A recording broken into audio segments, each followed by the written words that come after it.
On Tuesday, Florida Representative Matt Gaetz led a mutiny of 8 radical conservatives to topple Kevin McCarthy from his role as Speaker of the House. Ever since, I've been wondering if we have finally seen the apotheosis of Western individualism, the revelation of its essential character. It's true that McCarthy virtually guaranteed his own demise. As a condition of gaining hardline support for his speakership, he agreed to allow one representative to call a vote to vacate the chair. But allowing the will of one to dictate terms to the other 434 makes the point. The boomerang of individual freedom has returned in a massively destructive way. Individualism has long been viewed as the hallmark of our modern way of life. It's an approach we call liberalism, a term that uses liberal in its original sense, meaning a person who is free rather than a person who is enslaved. Over the past 500 years in the West, the source of authority has shifted from the divinely appointed primacy of the church and the divine right of kings to the sovereign individual. The primacy of the individual in the political realm is known as democracy, in the economic realm as free enterprise, and in the religious realm as Protestantism, which eventually gave birth to Unitarian universalism, perhaps the purest religious expression of the primacy of the individual. As Unitarian Universalists, we believe in the freedom of individual expression, the right of individual conscience, and the sanctity of individual choice. Especially in a world where tyrants and thugs continually run roughshod over individual freedoms and rights, our commitment as people of faith to the freedom of the individual is a signal virtue. I believe it also happens to be our Achilles heel. It can boomerang back on us as well. Bill Schultz served as president of the Unitarian Universalist Association from 1985 to 1983, then became head of Amnesty USA for about a decade, followed by a time as president of the Unitarian Universalist Service Committee. He's now a senior fellow at the Carr Center for Human Rights Policy at Harvard's Kennedy School of Government. Schultz begins his review of a new book by Isaac Barnes May titled God-Optional Religion in 20th Century America by observing, here's a paradox Unitarian Universalists face. While our theology falls outside the mainstream of American religious culture, we still understand ourselves to be a religious community. This means that we need to attract people who have rejected traditional forms of religion, but who are still interested in religious or at least spiritual practice within some kind of institutional context. That's a tough needle to thread. Schultz goes on to observe that traditionally Unitarian Universalism has appealed to people who have rejected an earlier religious affiliation, but are still open to institutionalized religion. But the situation has changed. Today, at least 1/3 of Americans are not churched and don't want to be, and their numbers are growing. Many of these people describe themselves as spiritual but not religious, which often means they are not interested in committing to a particular brand of faith. Schultz says, it's a hard sell to convince large numbers of them that they need to be part of a formal structure in order to be spiritually fulfilled. That's one reason some of our most creative religious leaders are experimenting with more loosely structured ways of connecting people, especially digitally. The question for Unitarian Universalism has always been how to find theological unity within a religious tradition that champions individuality and thus breeds theological diversity. The answer, Schultz concludes, has often been to abandon the search for theological unity, to focus on the less complex task of developing a sense of unity based on political alignment. He says, as common ground and common interest in theological questions receded, Unitarian Universalism took on more and more the appearance of still one more political interest group. He adds that as someone who has spent much of his life working for political change, he can hardly criticize people who coalesce around political agendas. But political unity, he insists, is not a sufficient basis for developing a theological identity. Maybe the problem begins with how we understand our identity as individuals. Walt Whitman's iconic poem, Song of Myself, which he first published in 1855, may be the ultimate poetic expression of triumphant individualism.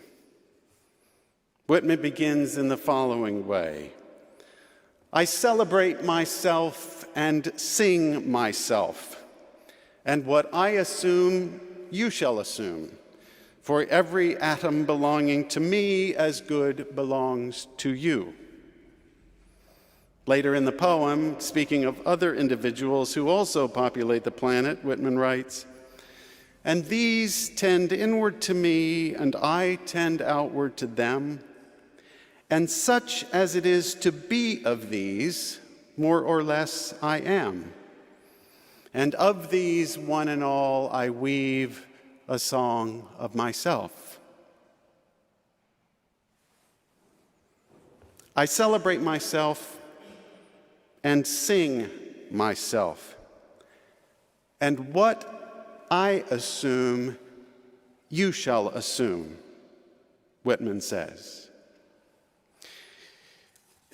These lines bring to mind my absolute favorite poem title of all time, Tony Hoagland's poem, What Narcissism Means to Me.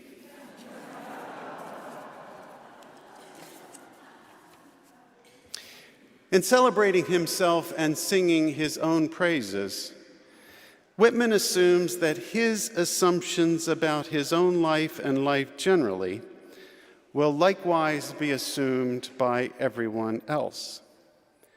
This privileging of his own experience as both white and male, and presuming that everyone else experiences the world in the same way he does, expresses the essence of the individualist creed. To be fair, Whitman goes on to understand himself as constituted by his relationships to everyone around him, but he does so while assuming that they view the world as he does. The poet Lucille Clifton makes no such assumption. Born during the Great Depression in upstate New York, Clifton came into the public eye when Langston Hughes included some of her poems in his 1966 anthology, The Poetry of the Negro. She went on to become one of our nation's most prolific and well-known poets. She was twice a finalist for the Pulitzer Prize for Poetry, and she served as Chancellor of the Academy of American Poets. In one of her best-known poems, Clifton invokes Whitman's celebration of himself. Instead of assuming that the people around her view the world as she does, however, she recognizes that they view it differently. She writes, Won't you celebrate with me what I have shaped into a kind of life? I had no model. Born in Babylon, both non-white and woman, what did I see to be except myself? As an African-American woman whose grandparents were enslaved people, Clifton realizes that she can't model herself after the predominantly white men whose lives were viewed as successful. She is both non-white and woman, she says. She was born in Babylon, a reference to the story in the Hebrew Bible of the people of Israel held captive and enslaved in the land of Egypt. Looking around, Clifton says, I didn't see anyone who could serve as a model for who I could be, so I decided to be myself, to shape what I have into a kind of life. Won't you celebrate with me? She asks. In Edward Hirsch's volume titled The Heart of American Poetry, which a group of us are working our way through on Wednesday mornings at 10 a.m., he makes the following observation. Clifton aligns herself with Whitman's great claim, he said, but she is also slyly suggesting that he is making a certain universalist presumption, which is that he can speak for all of us, that we can accept what he accepts, that one can stand for all. As an outsider, a newcomer with a starkly different pedigree, Clifton problematizes that idea. Is what she shall assume at all what you shall assume? The obvious answer is no. There is no common assumption, no universalist presumption. Even so, Clifton goes on to say, speaking of her self-made life, I made it up here on this bridge between starshine and clay. The essential point I take Clifton to be making is that our identity as individuals cannot be assumed based on our personal characteristics. Rather, our identity must be constructed. We need to build a bridge between clay and starshine, between our physical beings and our spiritual aspirations. I made it up, she says of her identity. Since other people must do the same, our relationships cannot be based on assumptions about what we have in common. Rather, our relationships are based on what we agree to do together. Come celebrate with me, she says. In his commentary on Clifton's poem, Edward Hirsch points out that the word celebrate derives from a Latin word meaning crowded or populous. Clifton's invitation to celebrate with her emerges from her understanding that her life is one among many. By inviting others to celebrate with her, she is both acknowledging their presence and also their difference, which requires a bridge to span. The universalist element in human experience is not the assumption that we are all alike in some way, but rather the commitment to engage in certain kinds of experiences together.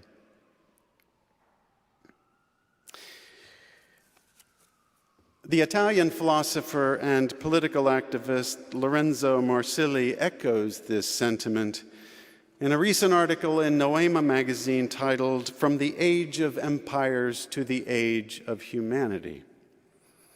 He observes that our world is fragmenting. The great powers that have arisen since 1945 are geographically large and politically diverse, he says, but they are not cosmopolitan, not citizens of the world in the usual sense. For the most part, they have turned away from any underlying commitment to universal principles and claim only the validity of their own individual narratives. This problem has emerged in part, Marsili says, because the nations of the West have assumed that Western values and principles would inevitably become the standard for all political and economic relationships. I celebrate myself, Western nations have said in effect, rather than, come, let's celebrate together. The assumption that Western self-identity would become widely shared among other nations has turned out not to be valid.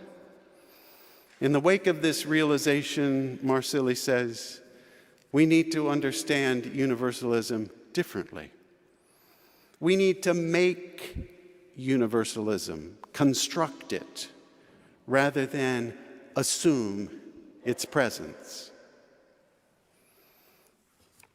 For his part, Marsili looks to a stanza from the 19th century British Romantic poet Alfred Lord Tennyson, who writes in his poem Ulysses, I am a part of all I have met, yet all experience is an arch where through gleams that untraveled world whose margin fades forever and forever when I move.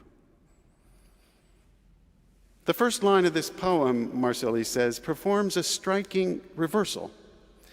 We're used to considering all our experiences and travels as a part of us, incorporating them into what we have become. Tennyson reverses that perspective. It's the traveler who becomes a part of all they have met. The traveler does not subsume the world, but rather is subsumed by it. Imagine universalism, Marsili concludes, not as a singular, all-encompassing worldview, but as a collection of specific principles and practices that emerge and bind humanity as it agrees to practice them. He says, universals emerge from a process of universalizing, from a coming together of humanity. In this sense, universalism is not something we believe in common, but rather something we do in common. The question, both politically for our nation and theologically for Unitarian Universalism, is whether this approach will prove adequate to the task of binding us together.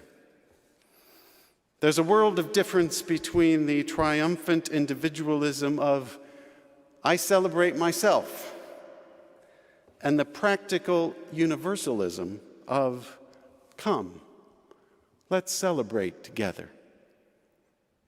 Here's the rub. The process of developing a collective identity requires us to give up some of our individual freedom. As Marsili puts it, echoing Tennyson, the traveler does not subsume the world, but is rather subsumed by it.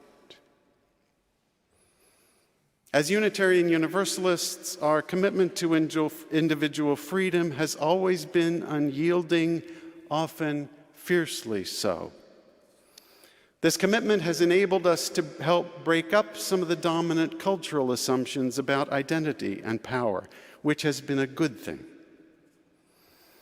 But Unitarian Universalist congregations have not escaped the damage that untrammeled individualism has done to our culture. The boomerang has come back to strike us as well. If we are to thrive as a religious tradition in the decades ahead, much less survive. We will need to rethink our commitment to individualism. After all, we are not Unitarian individualists. We are Unitarian universalists. Come, let us celebrate together. Amen. I love you. May God bless us all.